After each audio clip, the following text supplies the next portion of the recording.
Amonatning eng kattasi o'zimizga amonatmiz. Har bir a'zomizning amonatligi bor va buning uchun javob beramiz.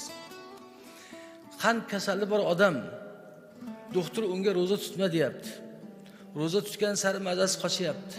Yo'q deydi, men roza tutaman deyapti. U amonatga xiyonat qilyapti.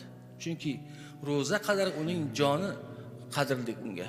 Roza qadar joni unga amonat bo'ladi. Chunki hayotul inson muqaddamun alal farz bo'ladi. Roza farz bo'lsa, hayotni saqlash undan da oldin farz bo'ladi. Yoki mashinani haddan ziyod tez haydayapti, qizil chiroqqa qaramayapti. Tezligini ko'rsatilgandan ziyod qilyapti. Eplayman deyapti, o'ziga ishonyapti. Lekin o'ziga ishongan bilan texnikaga ishonib bo'lmaydi-ku. Temir-ku bir narsa yoki yo'l bir narsa bo'lishi mumkin. O'zining hayot tugul boshqalarning joniga xavf tug'dirishi mumkin. Odamlarning hayoti ham amonat. Farzandlar amonat. Bizdagi tana a'zolarimiz hammasi amonat. Havo, nafas. Hozir O'zbekiston, Toshkent xalqidagi havoning haqiqiy amonat ekanligini tushunadigan boshqa xalq bo'lmasa kerak. Havo qanchalik muhimligini, qanchalik zo'r amonat ekanligini bilib qoldik bu narsani. Neft ham amonat, gaz ham amonat, hamma narsa amonat. Hamma narsaning hisob-kitobi bor. Alloh taolo Qur'oni Karimda kulla shay'in xalaqnahu biqadar dedi. Va kulla shay'in, hamma narsani biz miqdor bilan yaratganmiz. Ana shu miqdor amonatni taqozo qiladi.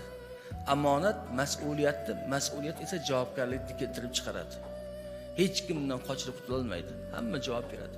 Vaqt amonat, umr vaqtiga zoyi qilsa javob beradi.